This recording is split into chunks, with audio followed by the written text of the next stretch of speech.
On nous dit que c'est de la faute aux patients. On a une armée de gens qui isolent, séparent, mettre les données bien protégées parce qu'il faut absolument protéger le patient à sa place. Qu'est-ce que vous dites de ça, vous? Avez-vous demandé aux patients? Parce que ce que je me rends compte en recherche, c'est que, et les cliniciens aussi, je veux juste le dire, c'est qu'on veut beaucoup protéger le patient. Maintenant qu'on parle du patient partenaire, on ne veut pas lui faire vivre des choses et on parle pour lui, on décide pour lui. On ne lui fera pas vivre ça, on ne lui demandera pas ça, on n'ose pas. Alors, commencez par leur demander. Moi, je vous l'ai dit aujourd'hui. Et c'est toujours plus facile de mettre à la faute du patient pour certains professionnels de la santé. Je veux juste le dire de même, ça me fait du bien. Mais, oui, c'est à cause qu'il n'a pas pris ses pilules, ben oui. Mais, alors, demandez-lui, premièrement, et moi, je suis sûr qu'on peut juste, j'ai pas, mais je vais laisser Vincent, il doit avoir une idée aussi là-dessus. Moi, je pense que ça fait partie des mythes, ça fait partie des mythes qui sont entretenus, je ne sais pas trop par qui ni par quoi. C'est assez évident au Québec que c'est pas la population qui bloque ça. Là. Je pense qu'il faudrait qu'on arrête d'en discuter puis qu'on s'attache effectivement là où sont les vrais blocages. Un patient qui a un minimum de garantie qu'effectivement ses données vont être protégées, son anonymat va être respecté. Moi, je suis un hémophile, on teste sur moi des produits sanguins régulièrement, je signe des documents pour qu'il y ait des recherches qui soient faites par rapport aux produits sanguins. Et on connaît l'histoire des hémophiles. Hein. On est plutôt, disons, sur nos gardes, mais c'est pas pour ça que je signe pas l'accès aux données et la possibilité pour les chercheurs de piloter l'implantation de leurs nouveaux produits. Donc on est vraiment dans un espèce de faux problème qui demande simplement effectivement qu'on nous pose la question et puis que ce soit bien encadré comme que vous êtes en train de le réfléchir. Puis c'est tout. Alors je pense qu'il faut passer à autre chose là-dessus et vraiment se concentrer en tout cas sur les véritables blocages. Bonjour, Nicole Dubuc. J'ai un commentaire à faire suite à l'expérience de l'implantation justement des outils de cheminement clinique. J'ai eu une très bonne expérience avec les personnes aînées. C'est des aînés qui avaient une évaluation qu'un ordinateur à domicile.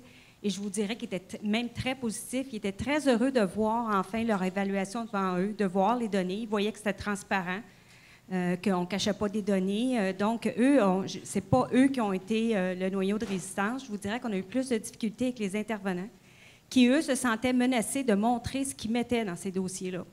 Puis c'est certain que dans certains cas, il y a des situations pas faciles où on ne peut pas toujours mettre, si on fait une remarque comme professionnel, on ne veut pas toujours qu'avec un proche aidant qui est là, parfois il faut faire attention, mais en même temps, ce que les intervenants ne se sentaient pas toujours à l'aise parce qu'ils se sentaient menacés et se sentaient aussi menacés on va commencer à examiner mes pratiques, puis là, nous, on leur expliquait que dans le projet, on regardait l'ensemble des pratiques, mais pas de l'intervenant par intervenant, là.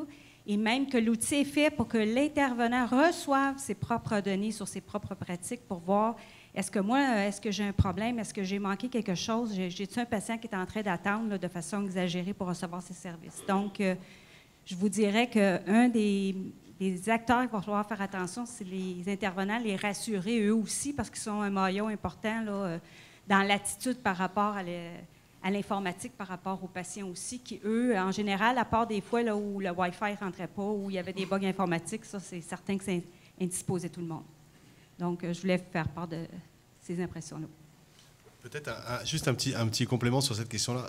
Ce qu'il ne faut pas sous-évaluer, par contre, c'est sûr qu'au Québec, je pense qu'on est très clair et relativement protégé sur les frontières entre l'industrie et la recherche, etc. Donc, je pense que ça, c'est un élément quand même dans la question de l'accès aux données dont il faut toujours vraiment être extrêmement vigilant.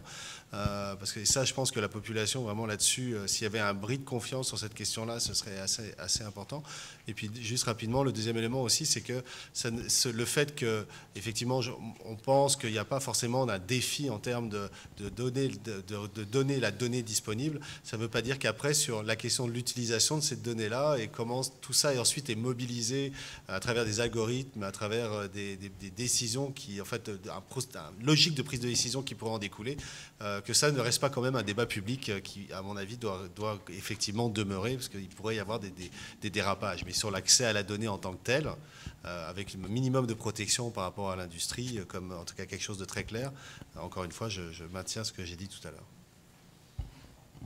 J'ai une question peut-être plus pour Annabelle. Ce métaconsentement-là est une idée vraiment très attractive et intéressante, mais je serais dans la littérature ou l'expérience du Danemark, si on met plein de lumière jaune, jaune-orange, oui, jaune pâle, on peut s'attendre à quel genre d'adhésion si l'adhésion n'est pas suffisante, ma sous-question, est-ce que ça peut compromettre la validité, là, parce qu'épidémiologiquement, on aimerait avoir des données les plus complètes possibles. Et ma dernière réflexion, c'est par rapport à ce que nous disait la professeure Burgoon, y a-t-il un enjeu éthique aussi à ne pas partager les données? Parce que même quand on va faire des focus group ou socialement, le default devrait peut-être se situer à ce niveau-là. Mais j'ai peut-être 3 questions dans ma sous-question, oui, mais je serais intéressé à savoir ton avis. Je vais faire mon possible pour bien répondre à tout. Effectivement, je vous ai dit qu'il y a 4 lumières. Une 5e option, c'est peut-être de ne pas donner de choix pour certaines utilisations. Et c'est quand j'ai commencé à entendre parler du système de santé apprenant de la part de Jean-François, je me suis dit, c'est vraiment une occasion très intéressante, mais c'est une très belle occasion de refaire un contrat social avec la société. Où en sommes-nous en 2018? Que nous demande la société? C'est possible qu'il y ait 4 feux et qu'il y ait une autre civilisation, c'est une flèche, et qu'on ne demande pas le consentement pour l'utilisation de données, comme on ne le fait pas réellement en ce moment pour les études rétrospectives. La loi prévoit que ce soit le DSP qui donne l'autorisation d'accès au dossier. Le citoyen moyen ne sait pas qu'en ce moment, on fait de la recherche sur ces données sans son consentement. Donc, c'est possible que pour certaines utilisations au Québec, on soit maintenant prêt à dire que ça, c'est un feu vert automatique et qu'on ne puisse pas le changer parce qu'effectivement, il faut réfléchir aux autres impacts. Il y a un risque de biais d'atteinte à l'intégrité scientifique des données si on ne fait pas attention aux default settings. Donc ça, je pense que ça fait partie des choses qu'il va falloir réfléchir dans les groupes de discussion. Sommes-nous prêts à dire, tout comme on l'a fait pour le consentement du DSP, à laisser circuler des données tant que ce sont des données qui ne sont pas sensibles, tant que c'est de la recherche financée par l'État et des chercheurs universitaires, peut-être que ça, c'est un straight-through. Il n'y a même pas de questions à se poser à ce niveau-là. Est-ce que j'ai répondu à toutes les... Danemark, c'est publié au Danemark, mais je n'ai pas vu d'article qui décrivent l'implantation. Donc, ce sont 2 chercheurs danois qui ont proposé ça en 2015, mais je n'ai pas vu encore des résultantes. Oui, bonjour. Pierre Abillard, directeur médical à EMA Québec. Moi, j'ai une question par rapport à un autre acteur qui n'est pas l'acteur patient, qui n'est pas l'acteur intervenant, mais qui est un acteur qui est le chien de garde d'autres grandes banques de données disponibles à la RAMQ, à l'Institut de la statistique de Québec ou ailleurs, et dont on n'a pas entendu parler, qui est la Commission de non-accès à l'information. Excusez, la langue m'a fourché. Alors, est-ce que dans toutes les discussions qui ont lieu par rapport à l'accès aux données, la Commission d'accès à l'information est impliquée et partie prenante ou ils sont complètement dehors de ça? C'est une question difficile. Je peux dire que je pense qu'il n'y avait pas les ressources. Les ressources n'ont pas été octroyées pour que les délais en ce moment, ils sont inacceptables. Donc, les délais en ce moment d'avoir accès aux données par la commission d'accès sont intolérables. Ça, je pense qu'on s'entend là-dessus. Je pense qu'ils n'ont pas les ressources pour... Mme Ringuette pourra confirmer. Et les CER du Québec, on a signé une lettre en octobre disant que c'était une situation qu'on jugeait non éthique. Donc, ça, c'est la position que je peux vous amener comme de la part d'un comité d'éthique de la recherche. Mais je pense que Mme Ringuette va répondre aussi. Bonjour. Aujourd'hui, je vais répondre à titre d'étudiante et à titre d'employée en congé sans solde. Je suis une employée de la Commission d'accès à l'information, oui. J'ai pris un congé sans solde pour finir mon DESS en bioéthique, mais je veux quand même répondre à cette question-là. Je trouve que c'est important. Oui, effectivement, les effectifs, c'est important. Puis, je pense que si vous allez chez Tim Hortons le matin à 8h30 pour vous acheter un café au coin de Beaver Hall et boulevard Saint-Laurent ou quoi que ce soit, bien, s'il y a juste une personne pour vous répondre au comptoir, c'est sûr qu'à un moment donné, vous allez peut-être aller chez Starbucks à côté. Fait que je pense que les effectifs, pendant plusieurs années, ont été, à mon sens, déficients. Je dis, je suis un analyste, je le sais, là. Puis j'étais là pendant 9 ans. Puis au début de ma carrière à la commission, bien, nos délais n'étaient pas d'1 an puis 2 ans. Puis c'est la même chose dans les autres organismes publics, c'est la même chose à la RAMQ, c'est la même chose au ministère de la Santé, puis c'est la même chose, peut-être moins pire, à l'ISQ. Mais je veux dire, partout, c'était un manque d'effectifs. Bon, là, on propose une nouvelle solution. Bien, j'espère qu'on va aussi proposer les effectifs qui vont avec, parce que c'est clair que s'il n'y a pas d'effectifs, ça va être un problème. Changer la loi, oui, je pense que c'est important de le faire. Oui, c'est important d'évoluer là-dedans. Je pense qu'ils sont là-dedans en ce moment, essayer de voir qu'est-ce qu'on peut faire, puis je pense qu'il y a une volonté. Comme tout le monde le sait, les lois changent peut-être moins vite que notre pensée, notre recherche et notre façon de faire. Puis pour continuer dans la même vague, mais je pense que si on mettait un opt-in ou un opt-out, ou un peu importe, avoir l'efficience de nos données, bien, je pense qu'il faut aussi ajouter un élément très, très important. Puis là, je reviens vers le monde de l'éthique, qui est de plus en plus mon univers aussi, c'est la transparence et la reddition de comptes. Quand on regarde actuellement dans la loi, les organismes publics ont l'obligation de mettre l'inventaire de leurs fichiers de renseignement personnel sur leur site Web. Mais c'est drôle, c'est par hasard, en tout cas, c'est une drôle de coïncidence, mais les organismes qui n'ont pas cette obligation-là sont les centres dans les universités, les centres de recherche, tous les organismes parapublics, ils n'ont pas cette obligation de mettre la liste de leurs fichiers de renseignement personnel. Donc, c'est impossible pour le citoyen de savoir combien de fois mes renseignements personnels ont été utilisés à l'hôpital Saint-Luc, à peu importe à quel hôpital. Impossible de savoir quand c'est le DSP qui a autorisé. Impossible de savoir non plus quand c'est la commission d'accès. Je pense que le citoyen, s'il veut être vraiment un partenaire, doit être capable de savoir à quoi servent ces renseignements, pour quel projet, à quelle fin, puis pour pendant combien de temps. Ça, c'est mon point de vue. En tant qu'usager de nos données, alors comme propriétaire, on devrait faire ce qu'on veut, c'est ça? Et la première chose, votre table traite sur les dossiers médicaux électroniques. Pourquoi on appelle plutôt dossier patient électronique? Et autre chose, moi-même étant patient, les médecins spécialistes qui s'occupent de ma maladie, ils envoient tous les résultats des labos et tout à mon médecin de famille. Alors quand je vois mon médecin de famille pour autre chose, et il a tous les renseignements sur moi.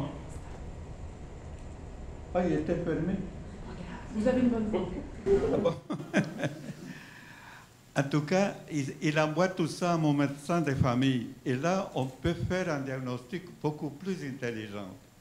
Ma question est la suivante. Est-ce que ça serait possible qu'un jour, moi, comme patient, je puisse recevoir chez moi, par Internet, les résultats des labos, de telle façon que me préparer à l'avance pour poser les bonnes questions, pour faire part à les spécialistes de ma propre expérience comme patient? Est-ce que ça serait trop d'attendre qu'un jour on pourrait avoir ça à la maison? Donc c'est à travers le carnet santé, donc d'ici quelques semaines, vous aurez accès à vos résultats de santé. Il y aura par contre un délai de 30 jours avant que vous puissiez voir le résultat de vos prélèvements pour donner une chance à votre médecin de vous rencontrer avant. Donc il y a quand même d'ailleurs, ce délai de 30 jours fait beaucoup de débats en ce moment. Certains disent que c'est trop long, d'autres disent que c'est beaucoup trop court. Mais donc en tout cas, ce qui est sûr, c'est que vous aurez accès à votre historique de résultats de prélèvement, de vos radios, etc., pour pouvoir vous préparer à la rencontre. Peut-être pas le dernier prélèvement, mais l'historique. Donc ça va devenir une réalité au Québec. Ça l'est déjà pour les patients du CIS de Laval. Et pour aussi, il y a une expérience qui est faite dans la région de Québec. Et le déploiement, normalement, devrait démarrer à partir du 1er juillet cette année. Donc on est là. Je rajouterais simplement que cette initiative-là va aussi forcer une réorganisation aussi des pratiques cliniques, une préparation, un accompagnement aussi une préparation à l'accompagnement des patients. Il y en a qui sont très bien prêts, formés pour recevoir ces informations-là. Il y a beaucoup de gens qui vont avoir besoin d'un accompagnement important, puis il va falloir en tenir compte aussi dans la charge de ce qui nous est demandé. On est vraiment dans un monde où on produit, il y a beaucoup de data qui circulent, donc on est dans la génération du big data. Ce qui met en perspective qu'autant les usagers, la population, que les cliniciens à l'interne sont incapables d'absorber toute cette information-là pour prendre une décision éclairée et juste en live. Souvent, on est dans le réactif parce qu'on n'a pas eu accès à la donnée en temps nécessaire ou opportun. Et les études en gestion de risque qui nous amènent à constater, c'est qu'on s'en va vers, nous comme humains, le maillon faible de cette chaîne-là décisionnelle, ce qui est un risque assez important pour traiter ou aider ou accompagner les patients et le public. Par rapport à ce constat-là, est-ce que vous avez eu des réflexions par rapport à ça sur comment on va faire pour, dans cet univers de big data-là, comme humain à l'intérieur de ces systèmes-là, pour s'adapter et aller et ne pas être le maillon faible du processus décisionnel? Je pense que je reviendrai un peu sur les propos qui ont été dits tout à l'heure. C'est-à-dire que tout est possible, mais je pense qu'effectivement, le contrat social, je pense que c'est intéressant, c'est-à-dire le contrat qui doit être passé entre les milieux scientifiques, les milieux de santé, la population, sur cette question de l'utilisation des données, ce méta-contrat doit être très, très clair. D'ailleurs, au niveau de la question de l'intelligence artificielle, donc, tu me corrigeras, je ne me rappelle plus le terme, mais il y a eu une déclaration, Sylvain? Déclaration de Montréal. Déclaration de Montréal. La déclaration de Montréal. Sur la responsabilité en intelligence artificielle. Sur la responsabilité en intelligence artificielle, sur laquelle a été construit. Donc je pense qu'il y a un vrai contrat. Même si on veut un jour effectivement arriver à une solution où éventuellement certaines données vont avoir un accès effectivement automatique, il va falloir quand même que le contrat global soit clair et que le partenariat effectivement avec le partenariat citoyen aussi soit clair et très ouvert. À partir de ce moment-là, je pense qu'il y aura une gestion de risque commune, comme devrait l'être d'ailleurs l'acte de soins. L'acte de soins devrait être une gestion de risque commune, une gestion de responsabilité et de risque commune, et donc de la même façon sur l'utilisation de la donnée. J'oserais dire, je ne suis pas sûr que c'est être faible, mais c'est justement pas attendre présentement. Si tu réagis, l'être humain n'est pas si faible que ça. Il a tout le temps su se remettre, pas tout le temps bien, des fois de façon très stupide, mais il se remet debout quand même. Là. En tout cas, moi, dans mon cas, ça m'est arrivé souvent de me remettre debout un peu stupidement. Mais je pense que l'être humain, il ne faut pas le sous-estimer dans tout ça. Surtout la nouvelle génération. Là, j'ai 5 gars là, pour me dire que toute la technologie, tout ça, pour eux autres, ça fait partie de leur vie, alors que pour certains d'entre nous, c'est complètement de la science-fiction, ce qui se passe là. Alors, il ne faut pas sous-estimer ça. Puis je pense que la façon, c'est justement de ne pas regarder le train passer, mais d'embarquer dedans. Il y en a peut-être qui n'embarqueront pas dedans. Il y en a qui vont avoir les genoux à égratigner un petit peu, mais il faut embarquer dedans rapidement, je pense. Je voulais faire 2 courtes remarques. La première, un petit rappel, une vérité de la palisse, là. Le risque est déjà là. C'est le risque de ne pas utiliser les données et d'avoir des pratiques débiles, inefficaces, coûteuses, etc. Et délétères, bien entendu. Deuxième remarque, sur un autre plan, je pense qu'on doit mettre plus d'efforts aux dimensions ergonomiques qui ont été évoquées tout à l'heure, parce que c'est dans l'ergonomie, c'est-à-dire dans l'usage que les gens vont faire de ces outils-là. Et si l'ergonomie leur permet d'avoir un usage adéquat, qui tienne compte des risques en question, ou qui permet aux patients d'avoir son propre usage à la hauteur de ses besoins, eh bien, on va avancer positivement. Donc, ce n'est pas qu'un enjeu de concept, ce n'est pas qu'un enjeu de loi. Pour moi, c'est aussi beaucoup un enjeu d'ergonomie. On a beaucoup parlé des différents intervenants, des patients, des médecins, des intervenants. On oublie l'outil. Actuellement, les données cliniques viennent par l'ordinateur et qui est alimenté par un logiciel. Et ce logiciel-là, pour l'avoir utilisé, je ne dirai pas le nom, mais il y a une dizaine de 9 logiciels, je pense, au Québec, qui sont accrédités. Quand on regarde la façon dont ils fonctionnent, c'est des logiciels qui sont déjà, d'après moi, un peu dépassés d'un point de vue technique. Et là, on oublie tout l'aspect commercial lié à ça. et ça suit ta remarque sur l'ergonomie. Tant que les fournisseurs de logiciels n'intègrent pas dans leur développement des patients et des médecins qui utilisent régulièrement les logiciels, dans une perspective de système de santé apprenant, un peu comme Jean-François l'a montré tantôt, on va rester bloqué au niveau de l'ergonomie. Et là, les données vont être entrées difficilement par les patients, par les médecins, et ne seront pas utilisables. Tout à fait d'accord, oui.